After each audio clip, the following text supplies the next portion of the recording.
Shalom. Tuhan Yesus memberkati kita semua. Saudara-saudara yang dikasihi Tuhan, hari ini kita akan mendengar firman Tuhan mengenai manusia lahiriah dan manusia batiniah. Saudara-saudara, mengapa kita membahas ini? Kita membahas ini supaya saudara dan saya, kita semua, tubuh kita, yaitu tubuh jasmani kita, dapat hidup atau dapat mengalami kesegaran. Supaya tubuh jasmani kita mengalami kekuatan. Supaya tubuh jasmani kita mengalami sesuatu yang dari Tuhan. Dan saudara-saudara, mengapa juga kita sekarang membahas hal itu? Karena kita juga punya tubuh yang namanya tubuh jiwa, jiwani kita. Saudara-saudara, tubuh jiwani kita itu adalah yang membuat kita, tubuh kita menjadi segar, tubuh jasmani kita menjadi kuat. Saudara-saudara, dan kita juga membahas mengenai tubuh roh. Tubuh roh itu di situ ada hati nurani, ada persekutuan dengan Allah, dan ada yang namanya intuisi. Jadi saudara-saudara, kita ada 3 hal, yaitu tubuh jasmani, tubuh jiwani, dan tubuh rohani. Tetapi saudara-saudara, hari ini 3 hal tersebut kita ringkas menjadi 2, yaitu manusia lahiriah dan manusia batiniah. Apa itu maksudnya manusia lahiriah? Manusia lahiriah adalah tubuh jasmani, saudara-saudara, tubuh jasmani yang mempunyai panca indera tadi, yang punya penglihatan, pendengaran, penciuman, pengecapan, dan perabaan tadi, itu dapat dihidupi oleh jiwa kita yang merupakan kepribadian dan kehidupannya. Jadi maksudnya manusia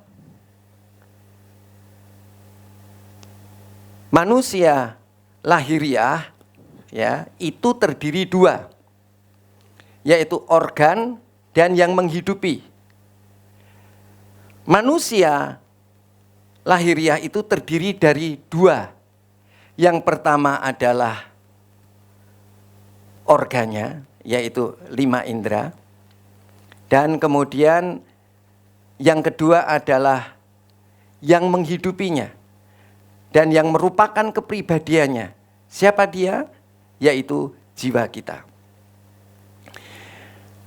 Kemudian yang kedua adalah kita membahas, jadi kalau saudara lihat, manusia lahiriah itu terdiri dari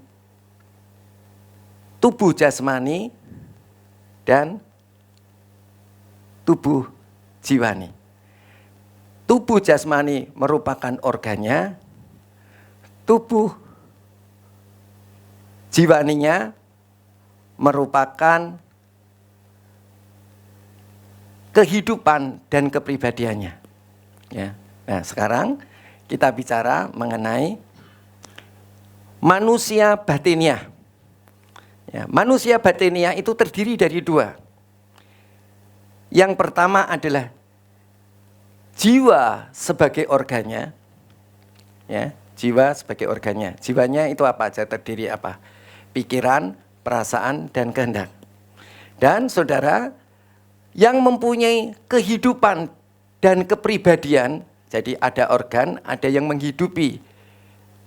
Ya, yang menghidupi itu adalah Tadi saya mengatakan manusia batiniah terdiri dari jiwa, dan yang kedua terdiri dari roh. Jiwa tadi pikiran, perasaan, dan kehendak. Roh adalah hati nurani, persekutuan dengan Allah, dan intuisi. Nah, saudara, kita akan melihat di dalam 2 Korintus pasal 4 ayat yang ke-16. Sebab itu kami tidak tawar hati, meskipun manusia lahiriah kami semakin merosot, namun manusia batiniah kami diperbaharui dari hari ke hari. Jadi kita di dalam satu ayat ini, di dalam 2 Korintus pasal 4 ayat yang ke-16, di sini kita mengenal ada manusia lahiriah. Ya, manusia lahiriah terdiri dari tubuh jasmani, yaitu panca indera, dan yang menghidupi adalah jiwanya, yaitu pikiran, perasaan, dan kehendaknya. Dikatakan manusia lahiriah kami semakin merosot.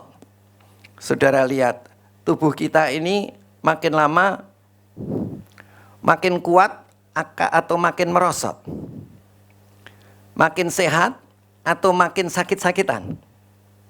Ya, tentu kita semua mengatakan bahwa manusia lahiriah kita yang terdiri dari tubuh jasmani yang dihidupi, organnya tubuh jasmani yang menghidupi adalah jiwanya, itu makin lama makin merosot. Saudara masih ingat? Ya, jiwa kita punya organ, mata. Mata kita lama-lama kabur. Pendengaran kita lama-lama menjadi kurang dengar. Penciuman kita lama-lama juga berkurang. Pengecapan kita lama-lama makin berkurang. Perabaan kita, kulit kita lama-lama juga berkurang. Ya, saudara-saudara, dulu tangan kita mulus, makin tua, makin lama, makin keriput.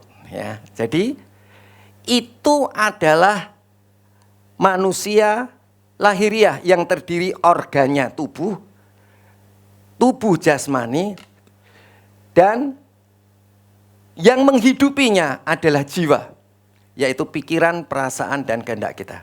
Saudara coba lihat, pikiran, perasaan, dan kehendak kita. Pikiran kita makin lama makin cerdas, atau makin lama makin pikun.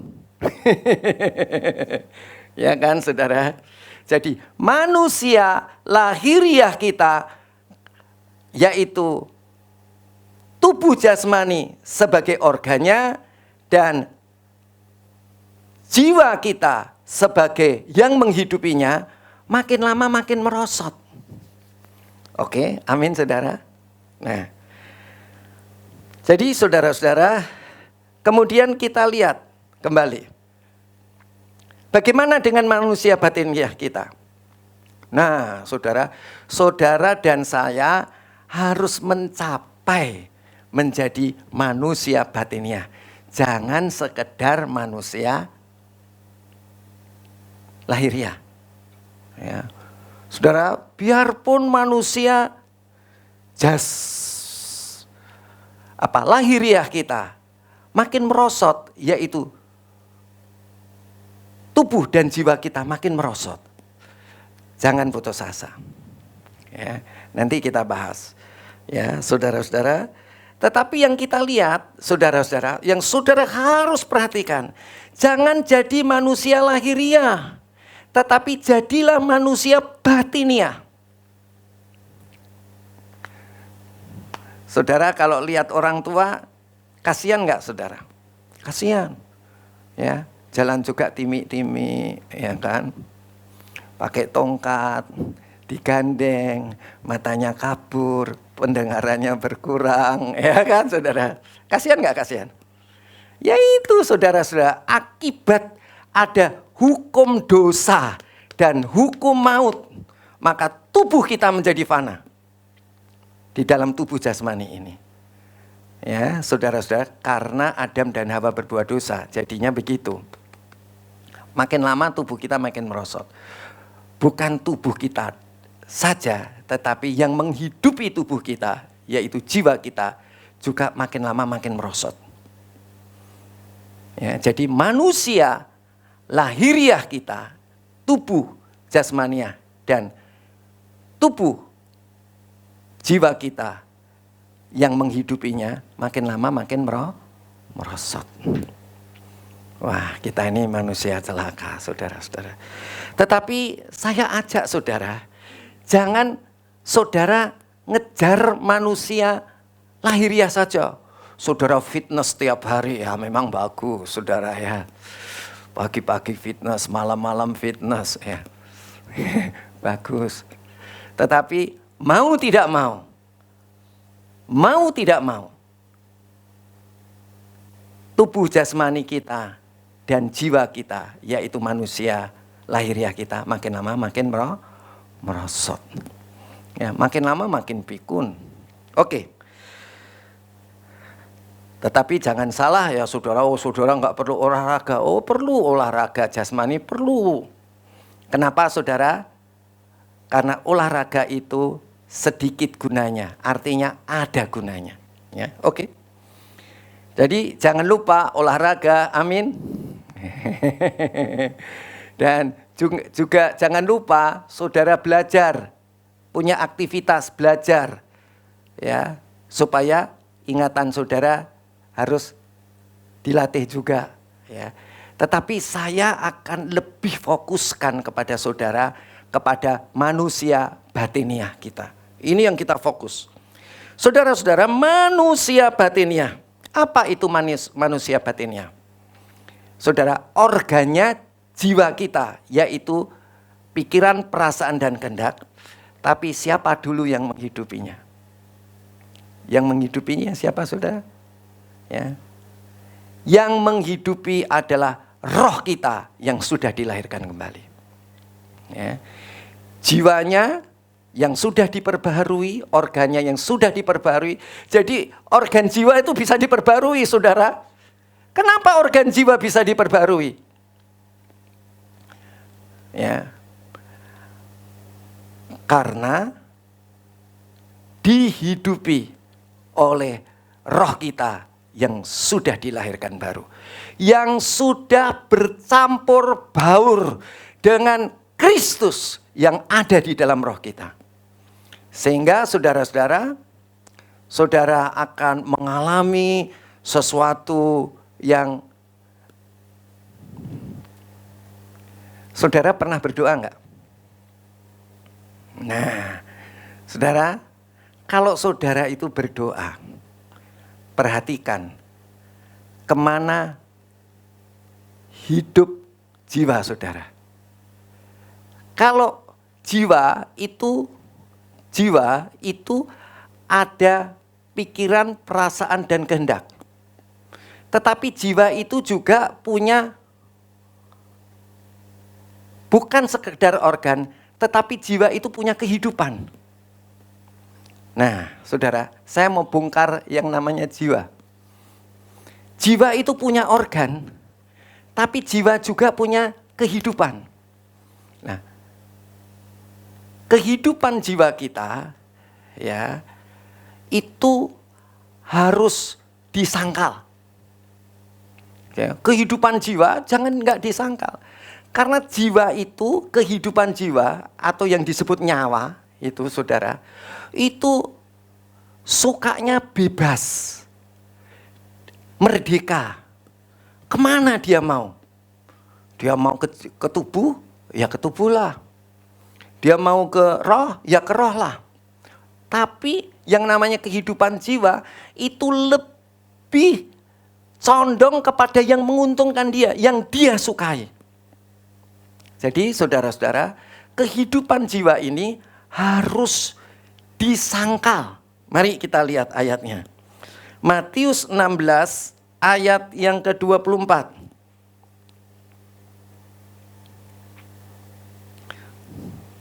Matius 16 ayat ke-24. Lalu Yesus berkata kepada murid-muridnya, jika seorang mau mengikut aku, mengikut Tuhan Yesus yang ada di dalam rohnya, ia harus menyangkal dirinya. Apa itu yang disebut dirinya? Dirinya itu nyawanya. Yang dimaksud dirinya itu siapa? Yaitu hidup jiwanya, nyawanya.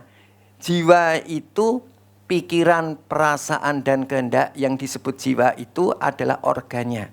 Tetapi organ ini ada yang menghidupi. Yang menghidupi adalah hidup jiwanya. Ya, yang di sini ia harus menyangkal dirinya, menyangkal hidup jiwanya, memikul salibnya dan mengikut aku. Ya, jadi saudara harus bisa nyangkal itu sama kehidupan jiwa saudara. Misalnya kehidupan jiwa saudara mau arahnya ke tubuh. No. Ya. Saudara misalnya ini mencium bau yang wangi. Ya. Mata saudara kemana? Ke orang itu. Orang itu cantik atau ganteng. Ya, saudara ingat, hidup jiwa harus disangkal. Ya, istilah orang tua zaman dulu, pasang kacamata kuda. Jadi nggak usah kesono kesini, matanya lempeng saja. Ya, amin saudara. Ya, begitu saudara mendengar, wah, di situ bisa ada peluang untuk korupsi. Apa yang saudara buat? Saudara, begitu saudara melihat tubuh saudara, panca indera saudara mendengar, jangan arahkan hidup jiwamu, jangan arahkan hidup jiwamu ke panca indera. Wah, nanti pikiran saudara mulai main. Ya. Nah, kalau saudara mulai main itu, wah, saya berpikir, wah, kalau gitu bisa korupsi.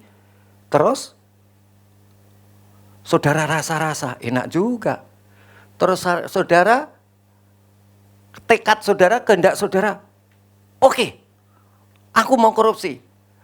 Tekad saudara tadi atau maksud saudara itu memperkuat pikiran saudara. Habis. Ya. Jadi saudara-saudara yang dikasihi Tuhan, hidup jiwa yang suka bebas tadi, yang sesukanya sendiri, yang ingin merdeka, kalau dia arah ke tubuh, bilang apa saudara? No. Amin saudara. Dan ayat 25, karena itu siapa yang menyelamatkan nyawanya? Nyawa itu adalah hidup jiwa. Ia akan kehilangan nyawanya. Tetapi siapa yang kehilangan nyawanya? Ia karena aku, ia akan memperolehnya. Jadi saudara-saudara, kita punya kehidupan jiwa. Kehidupan jiwa kita harus kita sangkal kalau dia mau ke arah tubuh. Ya. Disangkal, ditaruh mana saudara? Jangan boleh ke tubuh. Kemana? Ke roh. Ya. Roh kita yang sudah dilahirkan baru. Ya. Sehingga apa yang terjadi saudara-saudara? Tapi setelah engkau sangkal, mari kita lihat lagi. Kita lihat, itu kan baru hidupnya jiwa. Sekarang kita bicara mengenai organnya, fungsinya jiwa. Saudara, jiwa itu punya pikiran, perasaan dan kehendak. Saudara-saudara, ini tidak saja hidupnya, tapi organnya, fungsinya. Organnya itu harus ditaklukkan. Contoh, saudara, kan saudara punya perabaan. Kalau tubuh saudara mulai meraba kasur, enaknya bangun atau tidur? Tidur. Tidur kan saudara-saudara. Hidup jiwamu jangan boleh ke arah panca inderamu. Tetapi harus ke arah rohmu. Tetapi saudara perhatikan di sini. Saudara kan pasti punya fungsi jiwa. Ya, fungsi jiwa.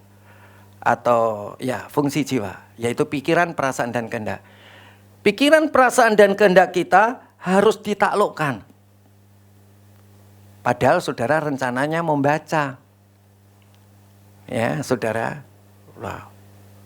Begitu saudara hidup jiwa saudara itu kepingin untuk tidur tadi karena perabaan tadi, kulit tadi. Saudara kan itu disangkal.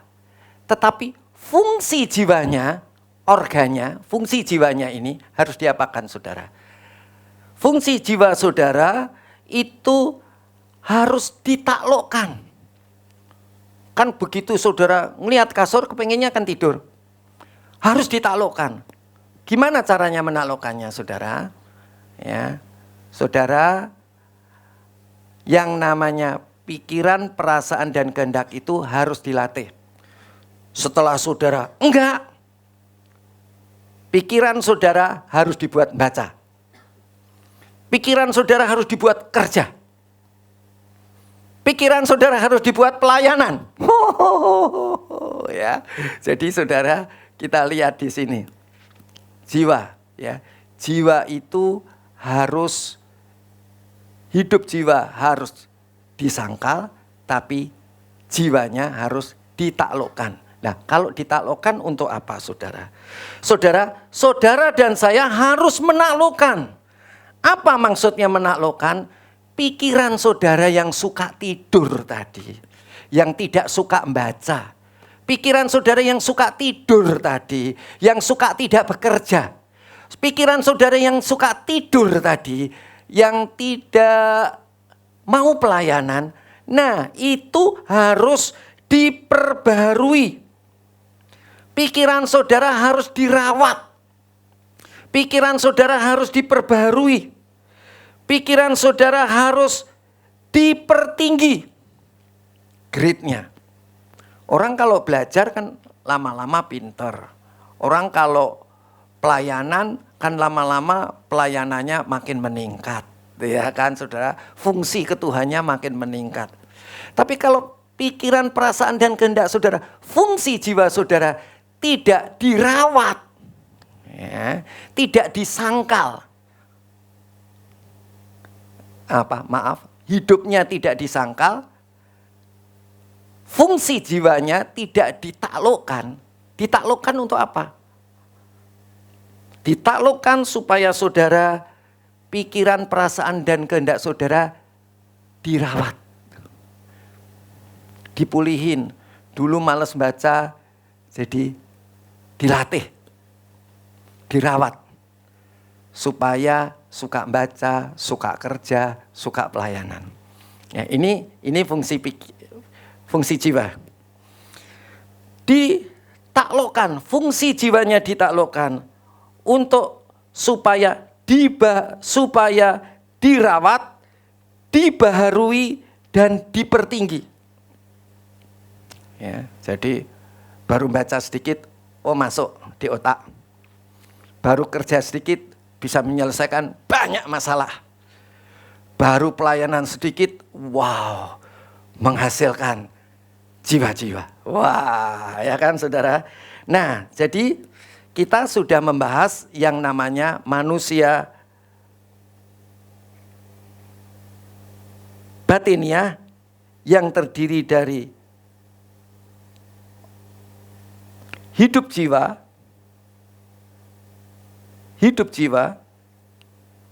dan fungsi jiwa. Ya. Dan kita akan lihat bahwa fungsi jiwa itu harus ditaklukkan. Kita lihat di dalam 2 Korintus pasal 10 ayat 4.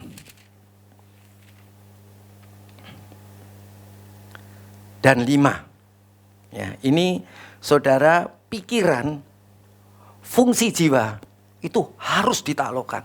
Jangan saudara nggak taklukkan. Ya, supaya bisa dirawat, bisa diperbarui, bisa dipertinggi. Ya. Karena senjata kami dalam perjuangan bukanlah senjata duniawi. Ya, jadi hidup kita ini bukan, senjata kita bukan milik daging.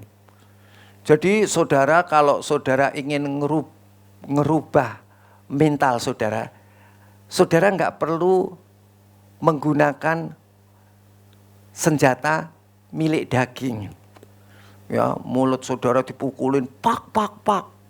Telinga saudara dipukulin pak. Ya. Nggak perlu begitu. Ya, gimana caranya? Hidupnya disangkal. Saudara, hidupnya disangkal, kemudian jiwanya ditaklukkan. Nah, karena senjata kami dalam perjuangan bukanlah senjata duniawi, ya, milik daging maksudnya, melainkan senjata yang diperlengkapi dengan kuasa Allah. Kuasa Allah dari mana? Tadi kan punya hidup jiwa yang harus ditaklukkan, disangkal, dan kemudian jiwanya harus ditaklukkan. Ya, saudara, ditaklukkannya dengan apa, saudara? Dengan, ingat, manusia batiniah terdiri dari 2. Yang satu apa, saudara? Jiwanya sebagai apa, saudara? Jiwanya sebagai apa tadi? Jiwanya sebagai organnya. Dan yang menghidupi adalah rohnya yang sudah dilahirkan kembali. Memang di dalam jiwa, saudara-saudara, jiwa ini kan dia ini mempunyai 2 jiwa, yaitu hidup jiwa dan fungsi jiwa. Ya, hidup jiwa dan fungsi jiwa. Nah, saudara-saudara, hidup jiwa harus disangkal. Fungsi jiwa harus ditaklukkan. Kemudian di sini katakan, melainkan senjata yang diperlengkapi dengan kuasa Allah. Apa itu kuasa Allah, saudara? Roh kita yang sudah dilahirkan kembali, yang sudah berbaur dengan roh Tuhan, yang sudah menjadi satu dengan roh Tuhan. Itulah yang menjadi hayatnya, itulah yang menjadi kepribadiannya. Ya, saudara-saudara, yang sanggup untuk meruntuhkan benteng-benteng. Ya, jadi harus ditaklukkan, harus diruntuhkan. Bentengnya siapa, saudara? Nih, mind, otak kita. Ya, pikiran kita itu harus ditaklukkan. Pikiran kita itu menjadi benteng. Bentengnya siapa, saudara? Bentengnya daging. Bentengnya panca indera. Bentengnya siapa, saudara? Bentengnya setan yang ada di dalam dagingmu. Ya, jadi setan menggunakan pikiranmu jadi benteng. Ya. Kalau ada benteng, yang menggunakan benteng kelihatan nggak? Nggak kelihatan. Setannya nggak kelihatan, tapi yang kelihatan bentengnya. Yang benteng siapa? Pikiranku. Menurut hikmat saya, wah itu saudara, itu pikiran siapa? Itu benteng, itu kubu pertahanan musuh. Siapa musuh kita? Iblis. Iblisnya di mana? Di daging, di tubuh, di panca indera. Mari kita lihat ayatnya kelima. Kami mematahkan setiap siasat. Apa ini siasat? Siasat itu ya benteng tadi, pikiran tadi. Ya, menggunakan pikiran. Setan yang ada di dalam tubuh saudara menggunakan pikiran saudara menjadi benteng dengan cara mengemukakan siasat. Kami mematahkan setiap siasat orang dan merubuhkan setiap kubu yang dibangun. Saudara, ingat, pikiran kita menjadi benteng iblis. Pikiran kita mempunyai siasat daripada iblis. Pikiran kita mempunyai kubu. Ya, pikiran kita mempunyai keangkuhan. Saudara-saudara, saudara yang mendengar firman Tuhan ini, kenapa kita menggunakan pikiran kita? Karena hidup jiwa kita belum disangkal dan pikiran kita belum ditaklukkan. Maka itu pikiran kita harus ditaklukkan. Kubu yang dibangun oleh keangkuhan manusia untuk menentang pengenalan akan Allah. Ya, jadi pengennya pikiran itu buat benteng, buat siasat, buat kubu, supaya orang tidak mengenal Allah. Kami menawan segala pikiran, ya, ingat itu pikiran, dan menaklukkannya kepada Kristus. Kristus yang ada di mana, saudara? Ada di dalam rohmu. Jadi pikiran harus ditaklukkan. Saudara harus, pikiran kita harus ditawan. Ditawan kepada siapa? Kepada sumber hidup kita, yaitu roh kita yang sudah dilahirkan baru, yaitu Kristus yang ada di dalamnya. Nah, saudara, kenapa? Pertanyaannya, kenapa kita harus menaklukkan hidup jiwa kita?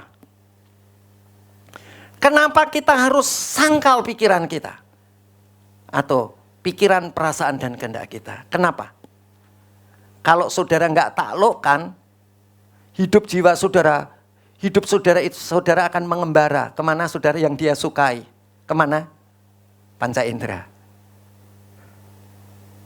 Oke. Satu. Kenapa pikiran saudara harus ditaklukkan? Pikiran saudara, perasaan dan kehendak, fungsi jiwa itu harus ditaklukkan. Kenapa harus ditaklukkan? Karena harus mempunyai akal budi kita, pikiran kita harus dibaharui. Supaya mengerti kehendak Allah, apa yang baik, apa yang berkenan, dan apa yang sempurna. Nah, harus dirawat pikiran kita. Pikiran kita harus diperbarui, pikiran kita harus dipertinggi, baik, berkenan, dan sempurna. Kalau saudara tidak taklukkan, saudara tidak sangkal hidup jiwa saudara dan tidak taklukkan pikiran saudara, apa yang terjadi? Gimana roh Tuhan yang ada di dalam rohmu, yaitu rohmu yang sudah bercampur baur dengan roh Allah yang sudah menjadi satu kesatuan, bisa menghidupi jiwamu. Saudara kan sudah punya hidup jiwa sendiri.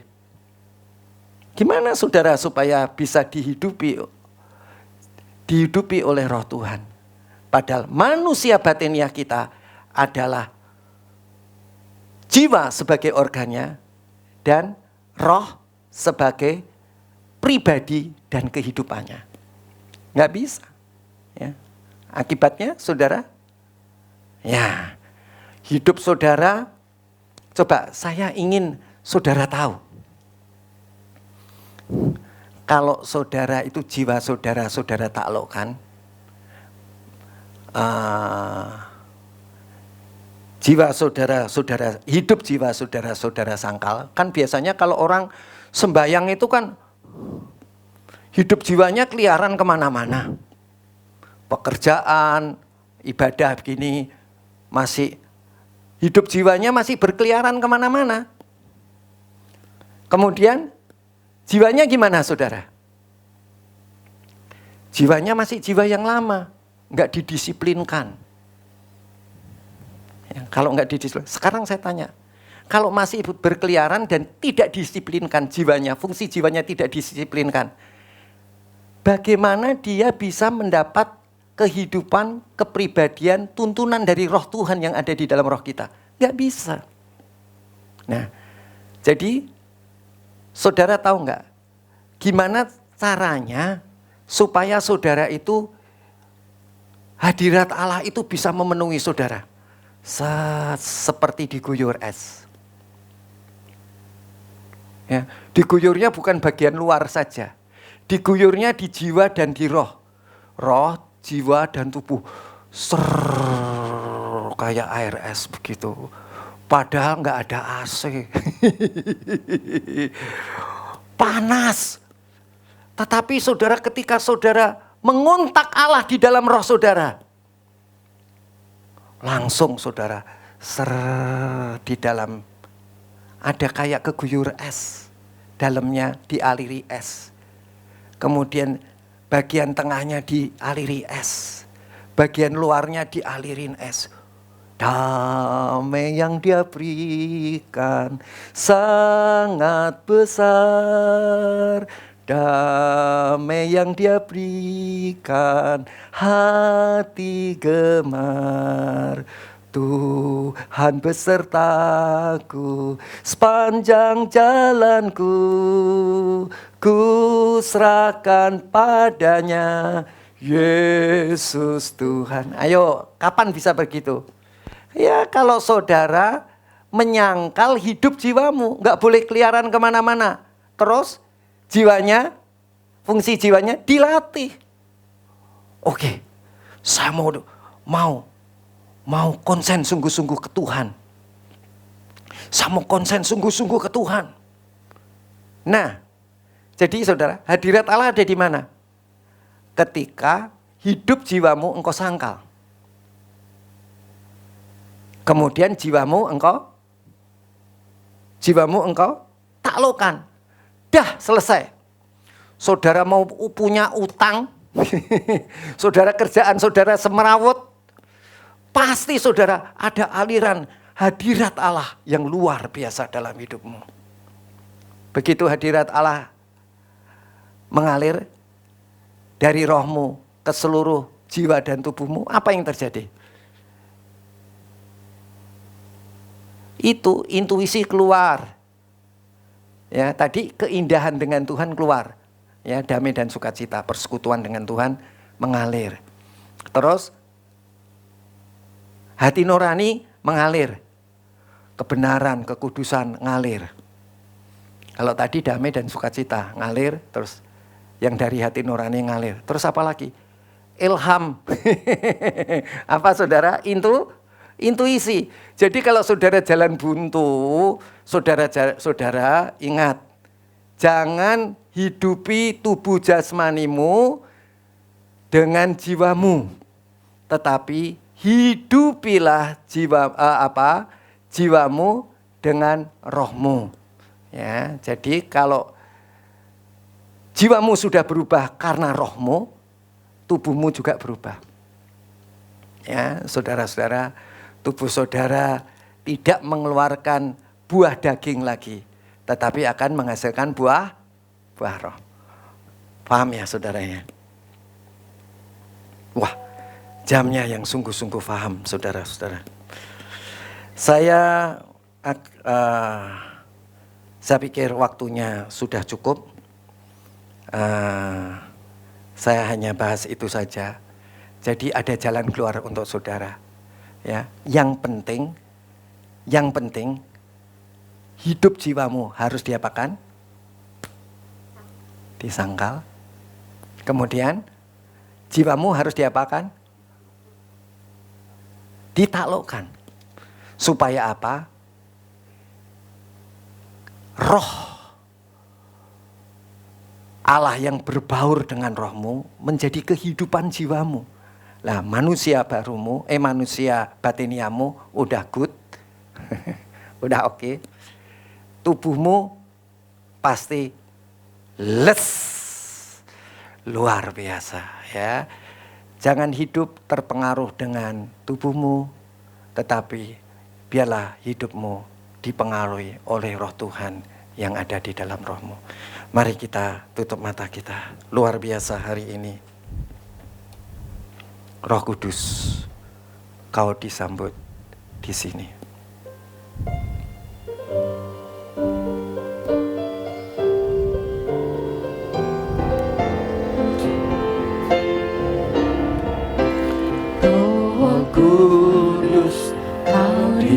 disambut di sini, Roh Kudus, kau disambut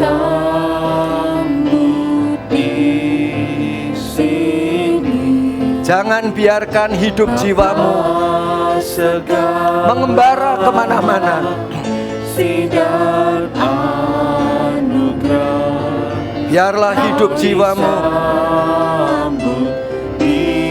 engkau sangkal. Hidupku bukan aku lagi, tetapi Kristus yang ada di dalam rohku adalah hidup bersama-sama dengan aku. Kau disambut di sini. Sangkal hidup jiwamu, taklukkan pikiranmu, yaitu fungsi jiwamu.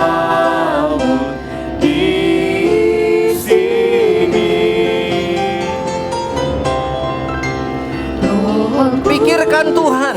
Kau disambut di sini. Pikirkan Tuhan yang ada di dalam rohmu, Kau disambut supaya roh Tuhan menghidupi engkau, menghidupi jiwamu, Bapa.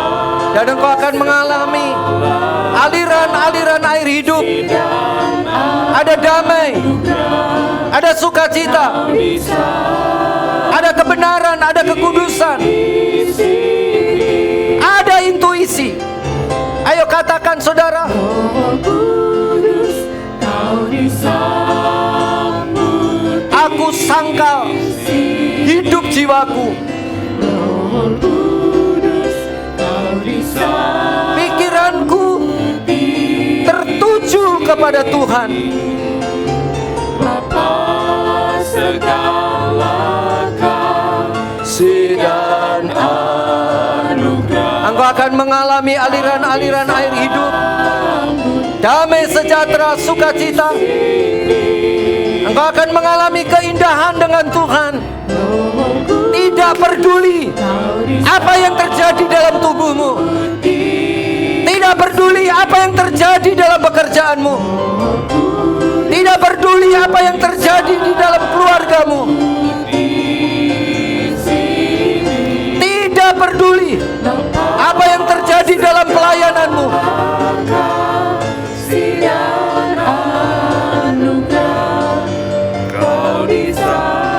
Kehidupan roh Tuhan akan memenuhi jiwamu, akan memenuhi tubuhmu. Ayo saudara, angkat tanganmu, angkat hatimu, ambil keputusan pada pagi hari ini. Ini adalah kabar baik.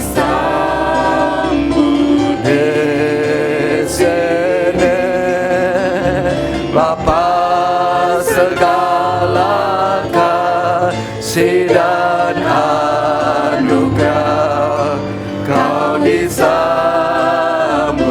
di sini. Walaupun tubuh kita makin lemah, tetapi kalau engkau menggunakan manusia batiniahmu, manusia lahiriahmu akan menjadi segar, kuat, perkasa di dalam Tuhan, dan akan dibangkitkan ketika Tuhan Yesus datang di awan-awan pada pengangkatan pertama ataupun pengangkatan yang kedua.